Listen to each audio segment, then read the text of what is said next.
Happy Wednesday, veterans. Hello, everybody, and thank you so much for spending some time with us today. My name is Coach Sandra, and before we get started on today's topic, please go ahead and add your information in the comments. Let us know where you served, what years you served, and what branch of service you served in. And welcome to Coach Naomi as well. Hey, Naomi. She's going to also join us today. So again, welcome. Welcome, everyone. Please let us know where you're tuning in from, what branch and what years you serve, and we'll get started. Welcome, Joseph. How are you? Thank you for joining us today. 8 years, USAF, Air Force. Awesome. Awesome. We're going to get started here soon. We're just going to let more of our veterans join in. We just got started, so just please bear with us just a little bit. And we'll go ahead and start today. So hello, Dennis. Yeah, Air Force, another Air Force. Nice. Even Alex, Air Force. Great. All Gucci. I love that. Jess, welcome.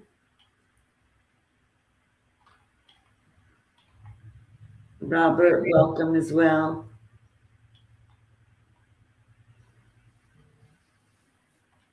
And Louise, yes. Nice and warm weather. Orlando lives in Florida. Orlando. Welcome, Orlando. 32 years. Wow, 30 years, Tim. Andy Lopez, hello. Thanks for joining us today. Nice to see you. Yes, sir, Coach. Oh, still in the fight for that 100. Absolutely. Such an honor to work with you, Andy. Thanks for being here today. Now, this is nice. Look at all of Fran, Ronnie, Amy, welcome. Don, Max, James. This is great. Very important subject for sure today. For sure. And, yes, so happy that you all are here. Thank you again for all your comments and welcome, and thank you for your service more than anything. Thank you. Again, my name is Sandra. I am a coach here at VA Claims Insider. I'm not a veteran. However, I can easily say that I thoroughly enjoyed and embraced the living the military life. My father was a veteran. He served in the Air Force for 23 years. The experience of moving from place to place while I was growing up provided me with exposure to different cultures, different traditions, languages, and I am so grateful for that. It also provided me with a great appreciation and understanding of what sacrifice and discipline veterans and their families endure throughout that military service. So I've been here at VA Claims Insider for over 3 years.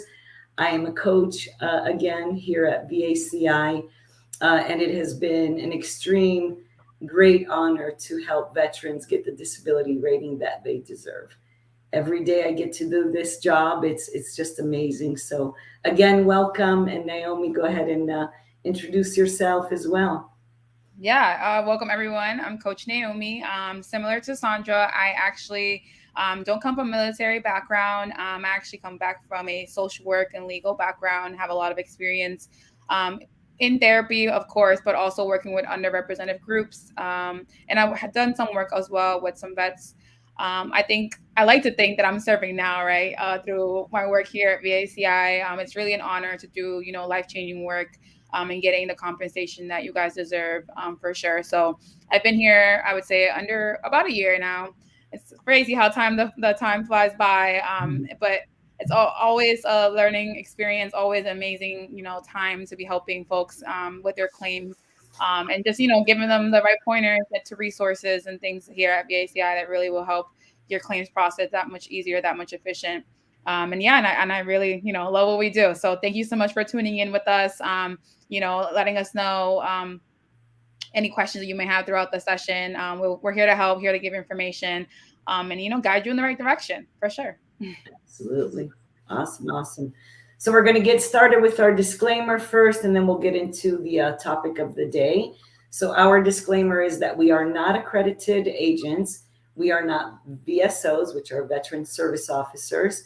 We are not attorneys or any other entity recognized by the Department of Veteran Affairs, the VA, and we are not affiliated with the VA in any way. VA Claims Insider is an education-based coaching and consulting company for disabled veterans exploring eligibility for increased VA disability benefits and who wish to learn more about that process. VA Claims Insider also connects veterans with vetted independent medical professionals in our preferred provider network for medical examinations and independent medical opinions, which we call IMOs, for a wide range of disability conditions.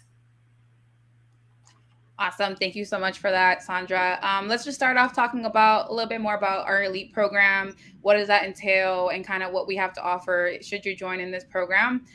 So similar to what Sandra said, right? We're all about coaching, consulting, and education here at VACI.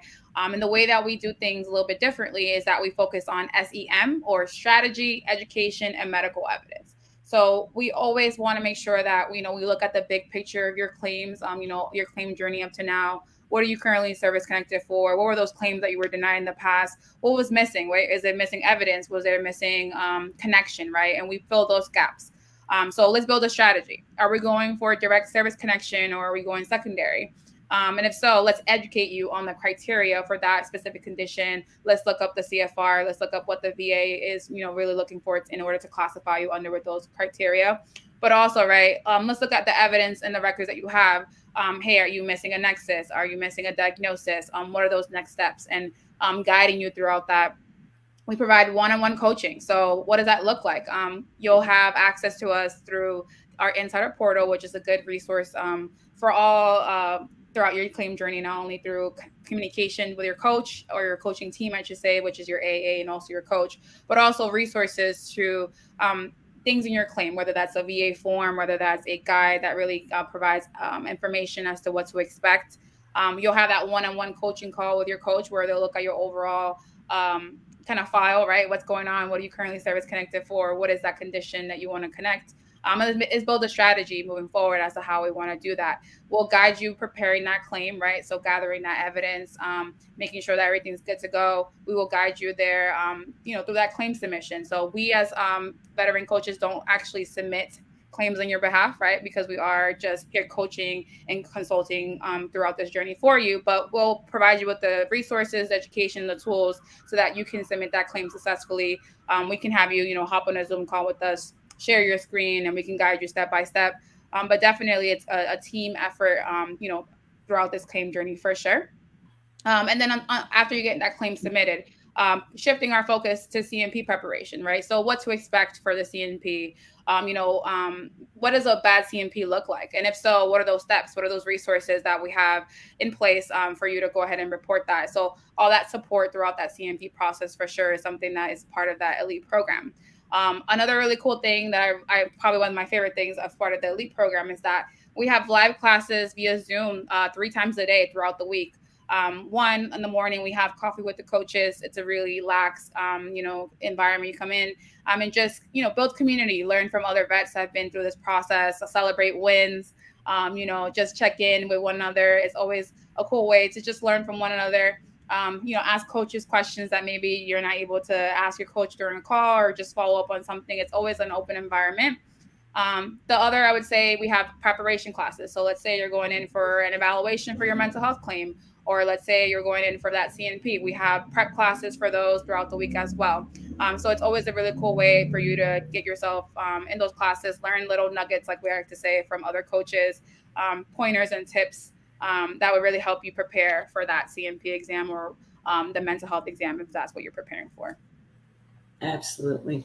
And one of my favorite as well resources that we do provide are those live Zoom meetings or classes that we provide. CMP exam is compensation and pension exam. For those that you do not know, we do use acronyms a lot, but CMP is compensation and pension exam when the VA evaluates you for that claim that you submitted as well. So if you want to learn more about all of this, what we're talking about, coaching and our company, you can always schedule a free discovery call.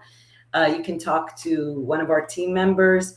And you can also just go to vaclaims.help to get more information. If you want to reach out to VA Claims Insider, our organization, our website is vaclaimsinsider.com. And it would be great, and we would love to partner with you on your VA claim journey. That's what we love to do here. So again, thanks for being here today. Big topic that we are going to start with right now. The month of June is PTSD Awareness Month. So the intention behind this effort is to raise awareness about issues related to PTSD, or better known as post-traumatic stress disorder. Also reduce the stigma that surrounds mental health discussions, and also to help ensure that those who are suffering receive the treatment that they deserve, right? So if you think you have PTSD, post-traumatic stress disorder, it's time to get the help that you absolutely deserve. A suggestion to get started would be to start seeing your doctor, start talking to your doctor, to your psychologist, engage with them. This can be done either through the VA if you're already engaged with the VA, or your own personal doctor. So any medical evidence, any medical provider, if you will. So get started with that to get started on the PTSD journey, if you will, if you need that help. Of course, this may require some uncomfortable conversations, but it's extremely important not to diminish what you're going through, right? So that they can understand. We know it takes a lot of courage here at VACI to seek help for PTSD. Just a little bit of a statistic here. According to the VA, PTSD affects anywhere from 2 to 29% of veterans, depending on the conflict that they were involved with. So, for example, 15% of veterans who participated in Iraqi freedom and enduring freedom have been diagnosed with PTSD, compared to 5% of those veterans who were in Vietnam. So 29% versus 5%. So PTSD, which many people in general think, or even veterans think, that it is usually linked to combat, right? But however, that is not always true. Non-combat PTSD is also very common in veterans. So the question for you is, could you be suffering from PTSD without knowing it or getting the help that you need? If so, you're not alone. Too often, veterans suffer in silence in the abyss of post-traumatic stress disorder. So here, as we begin, are 5 reasons why you may be missing the signs of PTSD. Go ahead. Yeah, let's talk about the first one, right? So you didn't experience combat. So oftentimes folks that didn't experience combat believe that, just are under the general assumption that you could not possibly have PTSD, regardless if you're experiencing mental health symptoms. However, right, the truth is that anyone who has experienced or witnessed a traumatic event, what the VA would reference as a stressor, is at risk for PTSD. Combat can certainly create stressors, but it's far from the only circumstance that can trigger PTSD symptoms. Other stressors that may include PTSD response would be something like being sexually assaulted or harassed, hazed, physically assaulted, maybe losing a few fellow military members due to suicide, maybe experiencing a car crash or an aircraft crash, just to name a few examples. There are many triggers for PTSD for military members, and whether they occur in or out of combat, is as equally debilitating. It has an equally same effect, right, to your psyche, to your mental health. And the VA recognizes that both combat and non-combat PTSD will regard it in the equal level in terms of impact, right? So having combat PTSD is not anymore, it doesn't hold any more weight compared to non-combat. The VA will view it equally. Absolutely. And another reason possibly is because you don't want to be weak, right? And that's very common. I hear this, with my veterans a lot. Because, when you're in service, of course, you're told to, suck it up, move forward, be brave, be strong. You don't want to talk about it, and you just move on. So you don't want to be weak. But the virtues of strength and bravery are highly valued in the military, and rightfully so, and because they're critical in battle. But is it weak to ask for help that you need? Is it weak to ask for that help? Is it weak to proactively identify a limitation and strive to move beyond it? How is it more respectable to save your buddy from danger on the battlefield than to save yourself and your loved ones from the detrimental effects of post-traumatic stress disorder? So the stigma surrounding mental health conditions is illogical and unproductive, and could be keeping you from recognizing and getting the help and the VA benefits for your PTSD. Yeah. Another reason why folks may think PTSD does not apply to them is perhaps you don't have any symptoms after the traumatic events. While many people do develop PTSD symptoms within 3 months or so of that stressor events or series of stressor events, others may develop them, years later.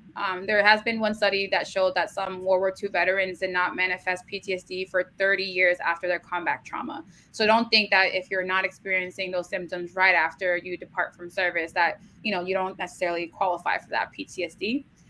It's very common for service members to leave the military without significant symptoms, only to develop them months or years later. And really, doctors don't really know why exactly this happens. In general, mental health is a condition that fluctuates. So that is probably why it does take certain time, to develop. But oftentimes that can, be triggered by a later stressor event that you have experienced maybe after leaving service. So definitely keep that in mind, that you may be experiencing those symptoms, years later, but can't quite understand, the connection back to service. And it may be that you're just now having these symptoms manifest after experiencing that stressor event. Yes. And another reason may be that you cannot identify the stressor or a stressor, right? So we've established that a defining feature of PTSD is that it was triggered by a stressor. Again, PTSD is a mental health condition that some veterans develop after experiencing or witnessing a life-threatening event, just like Naomi was just saying, or a combat situation, a natural disaster, or even sexual trauma or sexual assault. But what if you cannot identify that stressor? So you might find yourself experiencing all kinds of symptoms, but not being able to put your finger on that, on what's going on, right? So you may understand that, yes, this exists, but you don't know why. What is it? So maybe it's because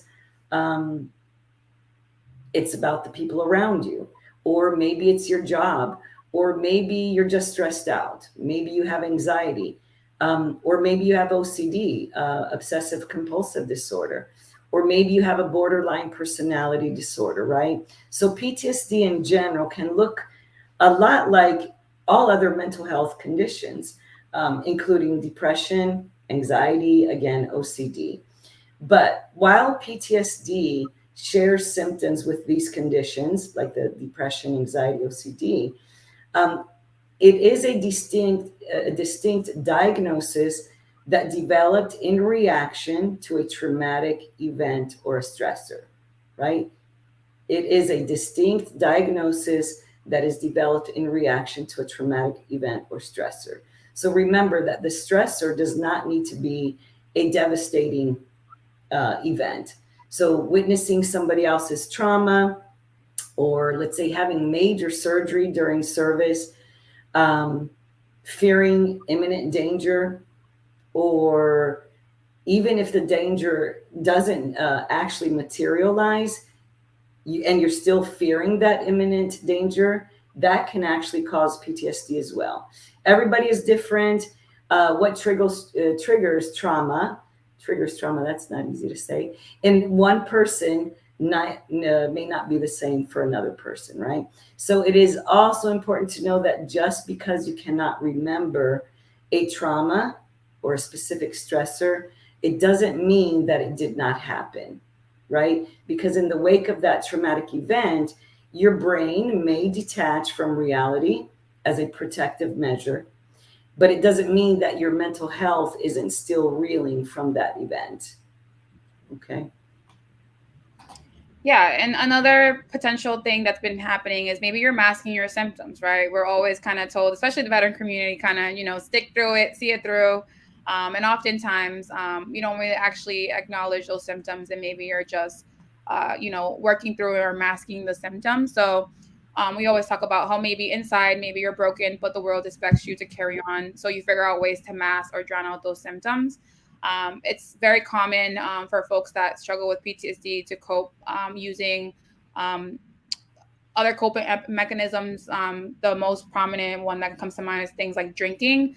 Consider these statistics from the Department of Veterans Affairs. So, men with PTSD are 2 times more likely to abuse alcohol, and 60 to 80% of Vietnam veterans in treatment for PTSD struggle with alcohol abuse. So this really speaks to the need, right, to cope with those mental health symptoms, right? There's coping, but there's also negative coping. And drinking to drown out your PTSD symptoms is definitely an example of negative coping. Alcohol, for sure, isn't the only way folks, tend to cope by numbing the pain.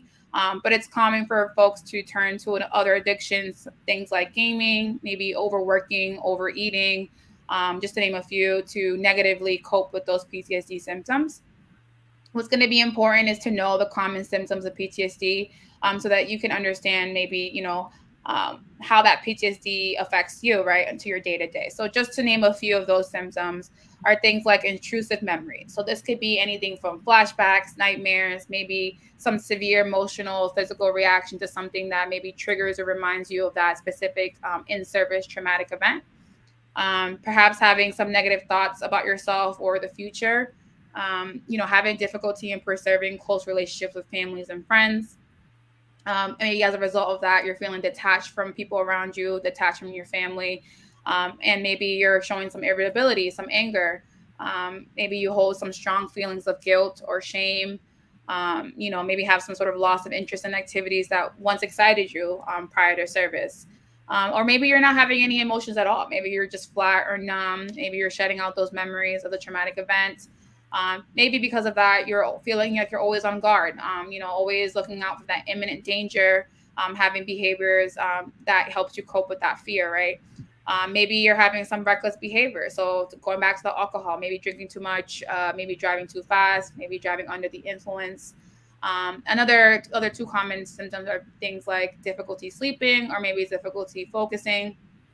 It's really important that if you do think that you have any of these PTSD symptoms, that you reach out to your provider and get the help that you deserve, but also get the compensation that you deserve and legally are entitled to.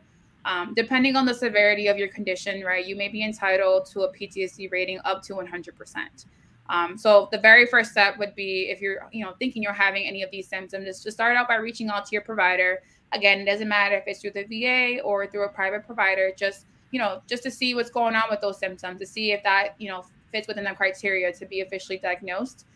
We all understand that speaking about mental health symptoms in general might be an uncomfortable conversation, but it's important that when you do reach out to a provider, that you don't downplay your symptoms, or what we like to say, whitewash what you're going through. Tell them what's really going on. And if you do join the elite program and you join our live classes, you'll hear us talk about being uncomfortably vulnerable, right? The importance of being uncomfortably vulnerable. And the reason why we really stress being uncomfortably vulnerable is that we really want you to be able to verbalize and advocate for your symptoms that you're having, and really be able to again, verbalize what your real reality is. What are the lifestyle changes and impacts those symptoms are having to you, your day to day. It's going to be important that you present all the evidence supporting your PTSD claim when filing the claim. And again, being uncomfortably vulnerable helps you practice and be able to be willing to be open and frank about your symptoms and how they're affecting you, and also, of course, how they're affecting the people around you. The next best step after reaching out to your provider, getting that diagnosis, presenting all that evidence to support your PTSD claim is going to be also to request an independent medical opinion or an IMO, or a Nexus, a document, right, that's going to have an independent doctor coming in or a doctor giving their own opinion about the connection between your condition and how it relates back to service. So that's where they're going to talk about that in-service events or series of events that cause that traumatic response that manifested, right, to those mental health symptoms, that PTSD symptom that you may be experiencing. It's your physician's wording should show that there's at least 50% chance that your condition was caused by an in-service stressor. So in other words, that it's at least likely or not that your condition has been caused by your service. That's a criteria, that line that the VA is looking for, right, to see whether or not that fits within that service connection criteria. Here at VA Claims Insider, we know what it takes, right? We know it takes courage to seek help for your PTSD, but we also know that you owe it to yourself and those around you to get that help. Definitely be a help to yourself, right? If you feel like you're going to need that support, definitely consider joining the Elite program. We're here to support you throughout this process, prepare you, provide those resources, and really be, by your side and understanding that mental health in general, right? It's an uncomfortable topic, but you don't have to do that alone, right? You have the coaching team that's here to support you throughout the way and really get you comfortable enough to be your biggest advocate in terms of speaking about those symptoms. Absolutely. All right. Well, we are done with the topic, but not done with you at all. Of course, we do have another half hour. We are going to open it up to question and answers as well here very shortly. Just wanted to recap real quickly. Don't forget, what Naomi was talking about earlier regarding our, what we offer here at VA Claims Insider, the SEM method that she mentioned earlier, strategy, education, medical evidence, one-on-one coaching. We meet with you. We have a strategy call. We get to know you.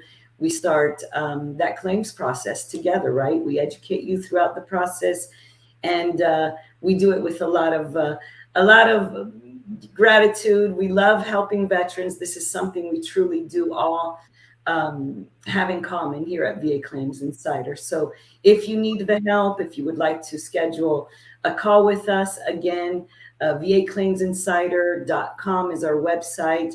And then again, vaclaims.help. If you would like to schedule a session, it is free.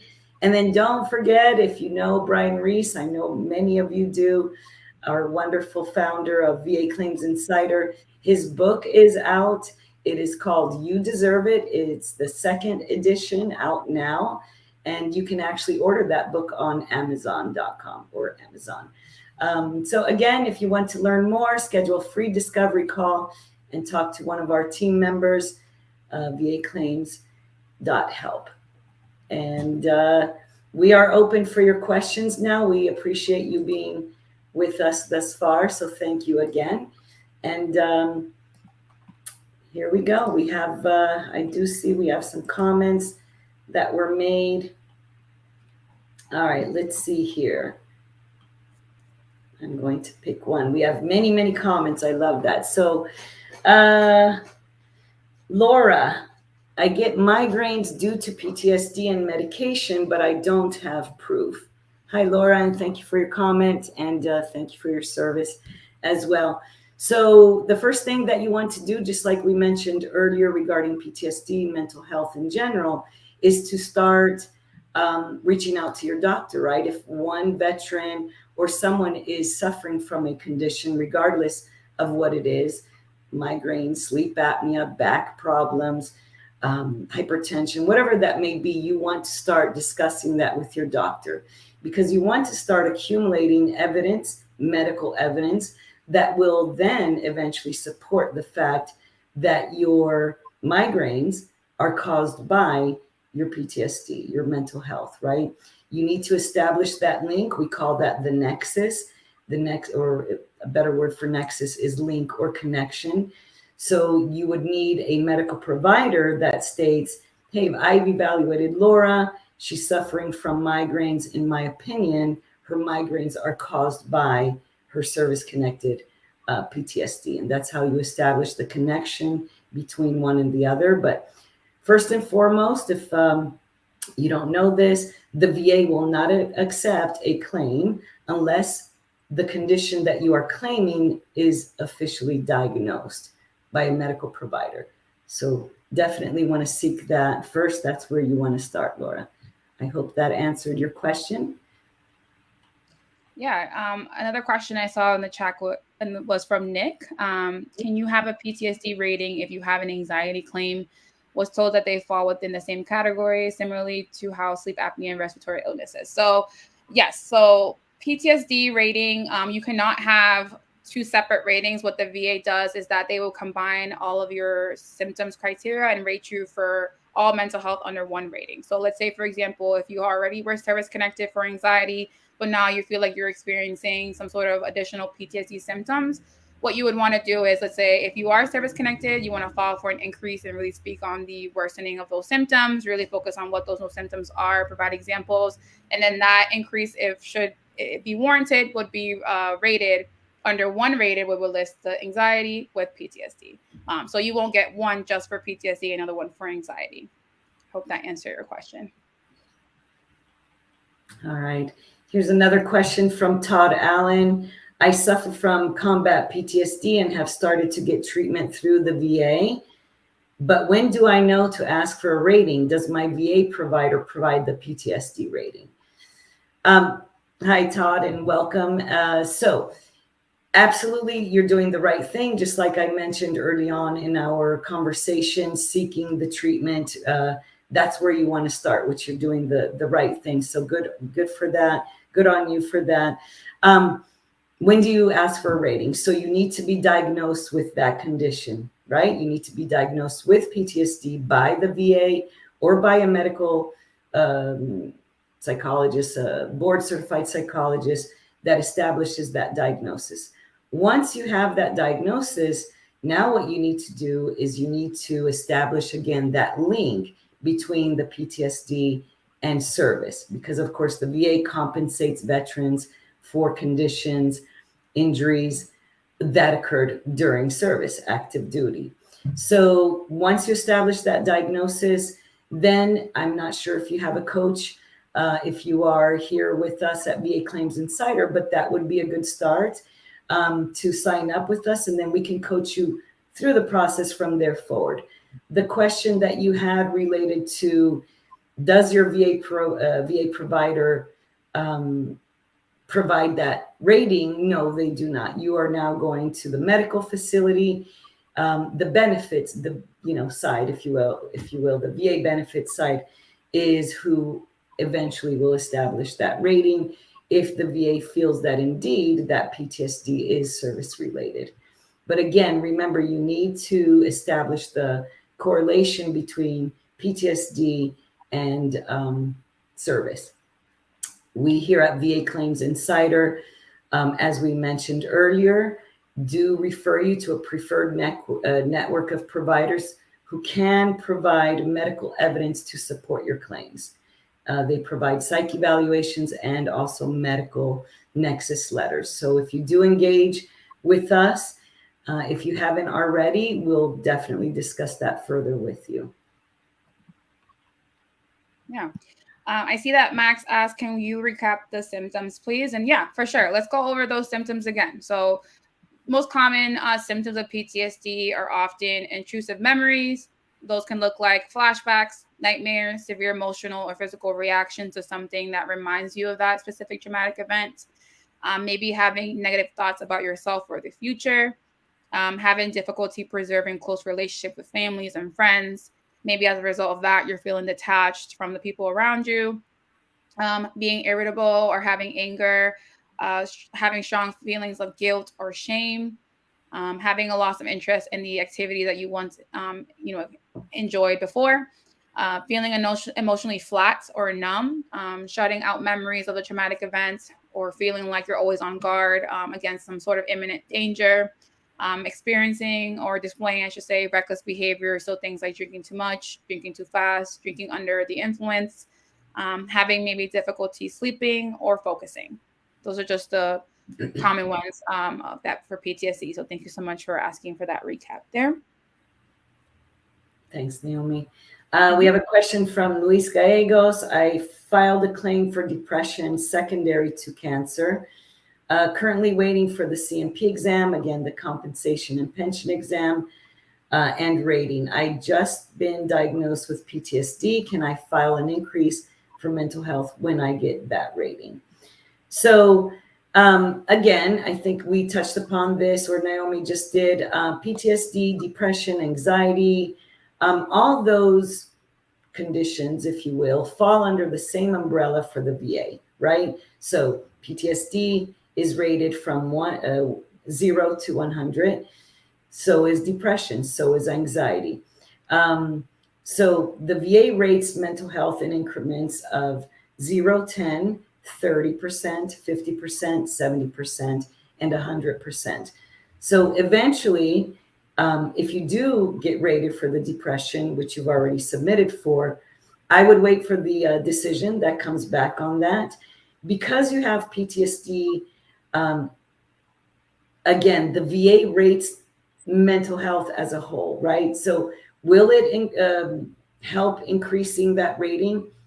It can. However, in my opinion, I would wait to see what your outcome is first, because it may be a great rating and you're fine with that, right? So that's how I would do that. Yeah, for sure. We have many comments. Let me see here. I see another question here by Nick. When I put in a claim for combat PTSD, they denied me for combat PTSD, but instead awarding me a rating for anxiety that I never applied for. What was my combat PTSD denied?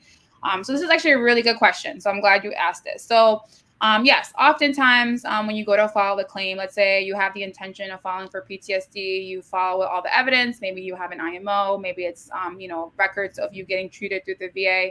And you go into that CMP exam. Of course, the evaluator is going to take notes based off that, interaction. But at the end of the day, the ones that are going to have that final say as to, service connection and also what you're going to be rated for is also going to be up to the adjudicator, right? So it may very well be that in your own opinion, right, about your symptoms, yep, I have PTSD, it's only PTSD symptoms. But when all the notes and all the evidence goes to the adjudicator and they're reviewing, they say, okay, yeah, I do see that there is some PTSD symptoms, but the most prominent condition out of the two is anxiety. So I'm regarding service connect you for anxiety. So I wouldn't get too hung up specifically on the condition that you're rated for. Like we said previously, all mental health conditions are rated under one umbrella. So the fact that you were service connected for it, it's a big win, right? Don't get too hung up on that it's anxiety or not PTSD, because at the end of the day, they're compensating you for the severity and frequency of those symptoms. So don't think that they're not compensating you for those PTSD symptoms, because they are. They're factoring the severity and the frequency. It's just so much may be that they're saying, yep, at one point you had PTSD, but now it has progressed and now it's much more of an anxiety condition, not necessarily PTSD. Thank you so much for that question. It's very, common question that folks ask. Absolutely. All right, Joseph Bryant. We have a question here. It says, a couple times you mentioned elite. Are there levels of your commitment to us? And if so, what are they? That is a great question, right? Because we do talk about the elite program, the elite membership. So are there different levels of how we treat our veterans? Absolutely not. All the common denominator of how we treat our veterans is all the same, right? We love you all. We're extremely grateful for the service that you served for us, for this country. So the elite program is when you get connected with VA Claims Insider. You get a coach like myself or Naomi, and there are many others as well within our organization. And once you establish the connection with us and you become a member, we call you an elite member, right? So you will receive with that membership one-on-one coaching. So you have a coach like myself or Naomi that you meet up with throughout that process, and that educates you through the claims process.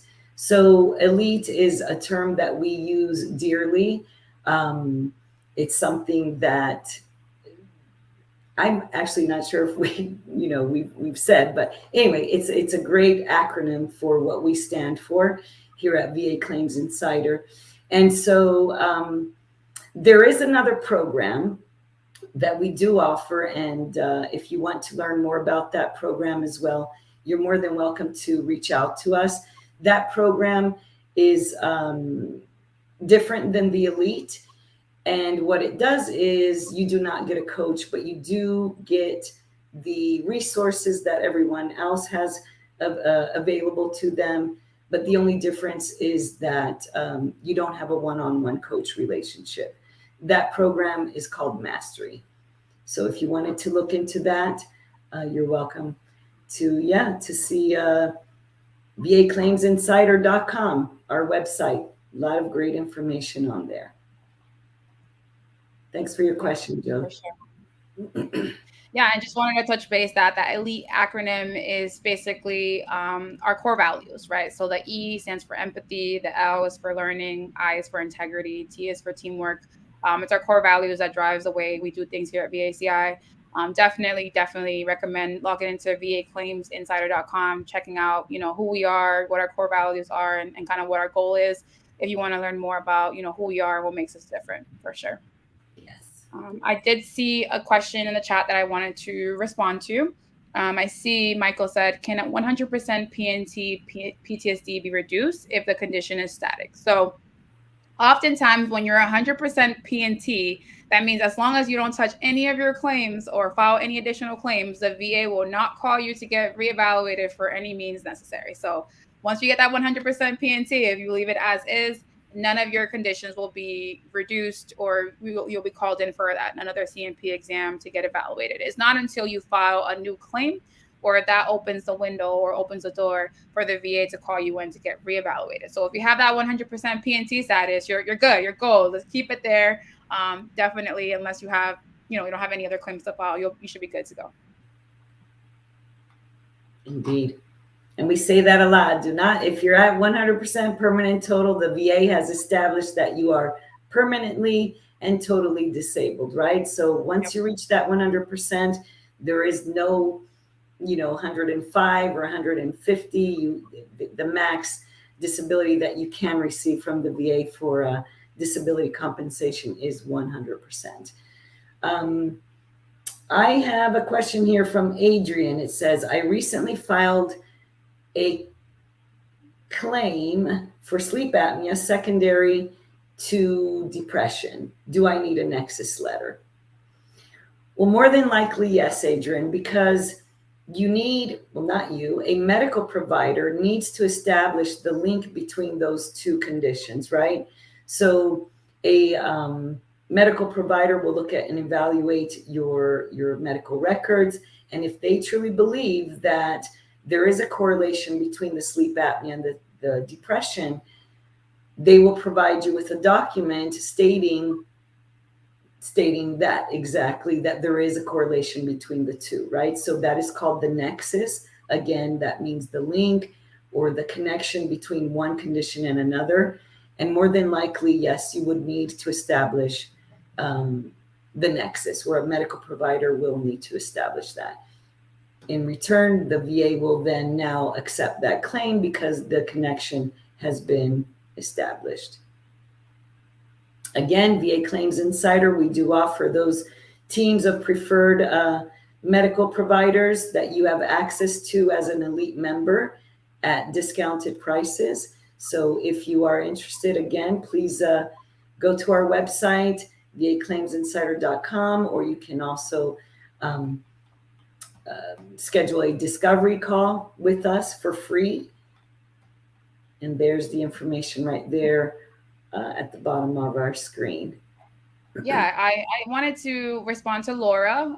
She said the real question is, how much does your help cost, right? And that's an important question. You want to make sure you know what you're getting yourself into. So here to let you know, any work that we do prior to getting you a win. So that means strategy calls, reviewing any documents, building strategy, preparing the claim with you, alongside you, prepping you for those CMP exams. All of that work that we do with you is completely free of charge.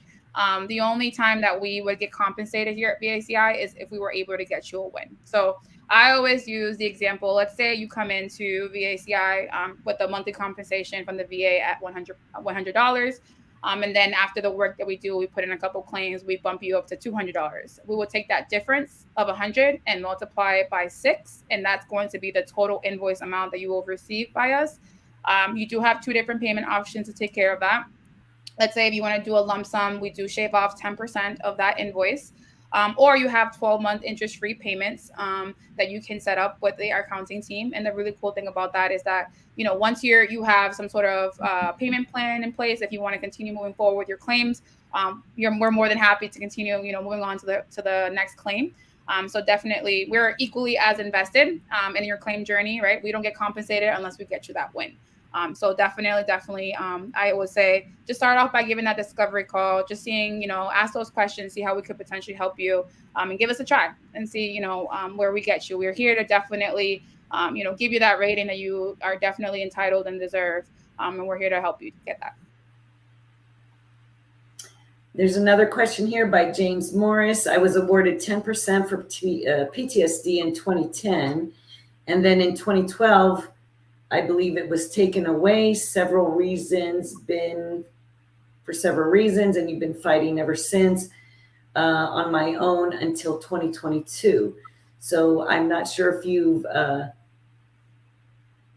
gotten there yet, James, or if that was eventually increased. However, that's unfortunate, right? But there's definitely ways to keep fighting, and you want to keep fighting, because if you truly are suffering from that condition of PTSD, you want to get with your medical providers and continue care. So show the VA that you are still suffering from that condition, regardless of if the medical provider is via VA or not, or if it's just a personal provider. Medical evidence is medical evidence, and it is accepted by the VA. So you want to engage with a medical provider, a psychologist, so that you can start accumulating that evidence to show the VA, look, I am still suffering from this condition. I'm not sure if you are an elite member with us here at VA Claims Insider. However, again, the Telemedica team that we talk about a lot as well, they also provide psych evaluations. So if you ever met with a psychologist and you interact with them, they can provide you documentation to support that condition indeed is still warranted, if it is indeed, right? So my suggestion is continue your medical care for that PTSD, accumulate that evidence to support the increase.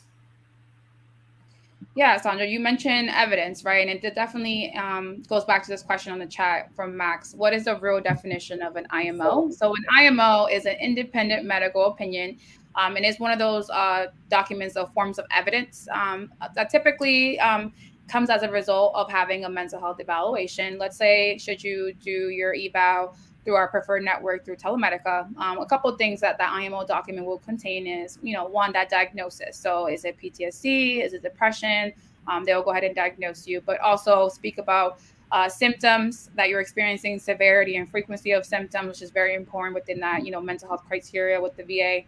But also, right, a built-in Nexus statement. How does this condition, these symptoms connect back to service? Is it an in-service events? Is it a series of events?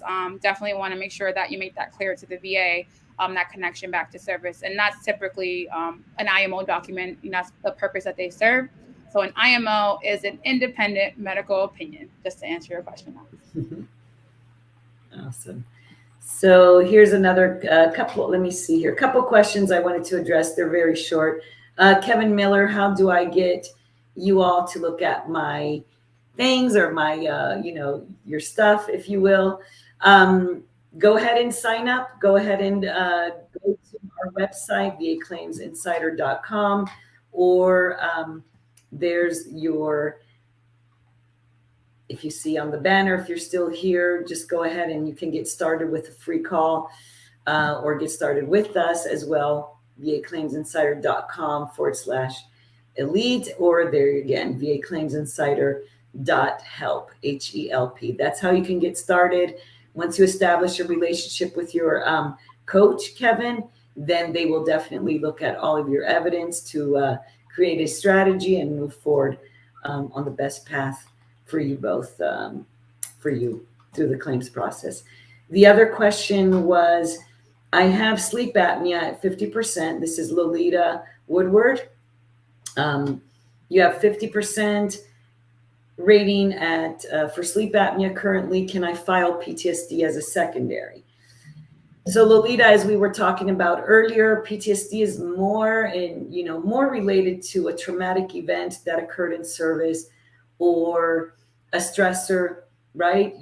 Witnessing a car accident, having major surgery during service, combat related. In my opinion, if you are suffering from sleep apnea and it is impacting on your lifestyle in general, so meaning it is, you're different now than you were before because of the sleep apnea, and it is causing you maybe to be depressed or have anxiety, in my opinion, I would say possibly looking at a mental health claim as a secondary to the sleep apnea rather than specifically PTSD. And remember, a psychologist will be the ultimate provider, if you will, that determines that diagnosis. So we can't ourselves, unless we are psychologists, auto diagnose ourselves. So instead of saying, I'm going to file for PTSD because I have it, in my opinion, would be obviously reach out to that provider, reach out to a psychologist, VA or non-VA, whoever it may be. If you're suffering from depression, anxiety, you feel you have those symptoms that Naomi mentioned earlier of PTSD, absolutely reach out. If your sleep apnea is causing any type of depression or anxiety, insomnia, lack of sleeping because of it, that also is considered one of the symptoms of mental health, then you can, yes. Yeah. But remember, you need a diagnosis first, right? You need a diagnosis for that mental health condition, always.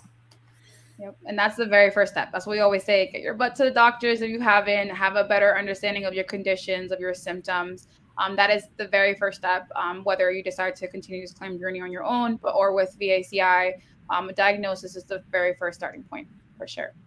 I did want to answer Robert Harris's question here. During the CMP, do you give up evidence? So the CMP exam is something that happens post-submission. So any evidence that you want the VA to review or to take into account with your claim should be submitted when you go to file the claim. When you go into a CMP exam, the evaluator is not required to accept any evidence. So just know that if you go in there with any additional evidence, it's not going to be considered as part of the claim. So it's very important that you gather, prepare a fully developed claim, have all your evidence, all your ducks in a row, upload it correctly when you're filing the claim so that all of that can be evaluated. And what the CMP is, it's an administrative exam, right, where they're going to ask follow-up questions based on what you submitted. So what about those symptoms that you submitted? Can you provide examples of what that looks like day to day? Maybe if they have any questions to follow up, they'll ask you that, but it's not the opportunity or the time, I should say, for you to provide any additional evidence. Exactly. All right. We do have another 5 minutes. Great questions. This is wonderful because as we read these questions, maybe those questions are related to someone else or that, answering for others that are here with us today. So thank you for all your questions. I do see here a question from Michael Sukowski. 4 diagnosis letters and still denied. So what we were talking about earlier, Michael, again, those diagnoses, and that's the start, right? The diagnosis is definitely the start. You need that in order to submit your claim. However, I'm not sure if you're going in for secondaries or service related, but the link to service needs to be established for those diagnoses that you have. So let's say one of those diagnoses is depression Well, you need to establish that the depression is directly related to service, or it's directly related to another condition that you are service connected for.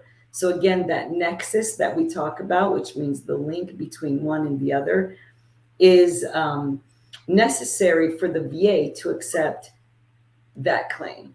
So a medical provider or a psychologist, board certified psychologist, that provides the link or the connection between one and the other is necessary for you to file that claim.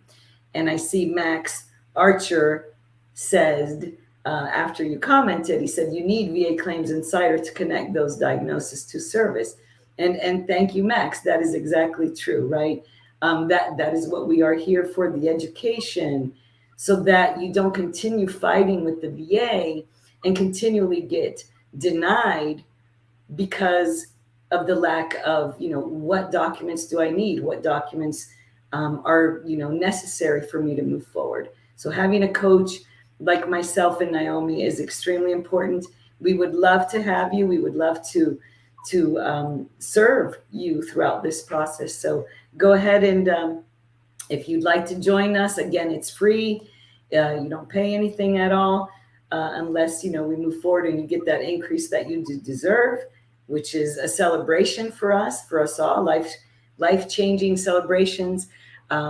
We talk about that amongst all coaches all the time when we actually have a veteran who goes from 20 to 80 or 10 to 50 or even 50 to 100, regardless of that increase, we all celebrate, amongst each other throughout the coaches, because it's a really wonderful thing. It is life-changing. So, we have a couple more minutes. Naomi, if you want to pick another one. I think this is the good last question here. Max said, should I be happy with 90% and wait a few years before adding TBI, ED, and migraine, etc. to my claim? I think that this is a question that you should ask yourself. Do you feel like your 90% is a rating that you deserve? Do you feel like that is fully encompassing your conditions, your situation right now? And if not, then no, right? Keep pushing forward. Do the discovery call, see what we can do for you. We're here to get you, the rating that you deserve. We always say you serve, you deserve, and we really mean that. So if you are dealing with real, conditions as a result of service that you're not properly getting compensated for, and you feel like you should, the very first step is scheduling that discovery call, understanding what your possible options are in terms of claim wise and what we can do for you. And, having that strategy call with your coach to build a game plan to get you, to that 100% if that's your goal, or to get you that TBI or migraine claim service connected. So definitely, it's a question within yourselves that you have to ask. Am I receiving the compensation that I deserve due to the conditions that I'm dealing with now day to day? And if that answer is no, then the very first step is, schedule that discovery call. See what we can do for you, for sure. Absolutely. I totally agree. Well, I think we have time for one more, possibly. Let's see here. Robert L. Harris, is being a victim of hazing considered a mental issue? So, if you truly believe, Robert, that hazing, that unfortunate incident that occurred, caused you to suffer from anxiety or depression or hypervigilance, or any of the symptoms under the umbrella of the mental health rating, if you will, and you truly believe that incident affected you then and throughout, excuse me, throughout life, then yes, it can be considered a mental health issue. I actually have seen that more than once in my workings with other veterans who were victims of similar incidents, and saying that did qualify for mental health. I mean, it is a traumatic event. So if you feel that did indeed affect you in your life, Robert, back then to this day, my suggestion again is seek help, talk about it. It's not easy to talk about these things because you're resurfacing, feelings and symptoms that maybe you have been suppressing for a long time.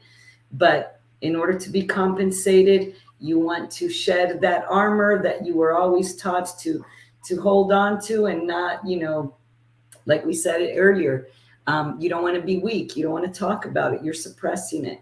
This is not the time to do that. If you are suffering, absolutely seek for help. In general, if you are suffering, in general, seek for help. Mental health is a huge, unfortunately, condition that affects many, many veterans. Nothing to be embarrassed about. Absolutely seek help for you, your family, your well-being, because that is extremely important to us and in general, your family and yourself. All right. We are at the top of the hour. Thank you again, everyone. Thank you, Naomi, for being here with me today. It's been a pleasure. Thank you all that joined us today for your service. Again, if you want to join us, it would be a great honor for us to do so. So check us out, okay? Have a wonderful remainder of your week. Be safe, and thank you again. Thank you so much, everyone. Have a great one. Bye.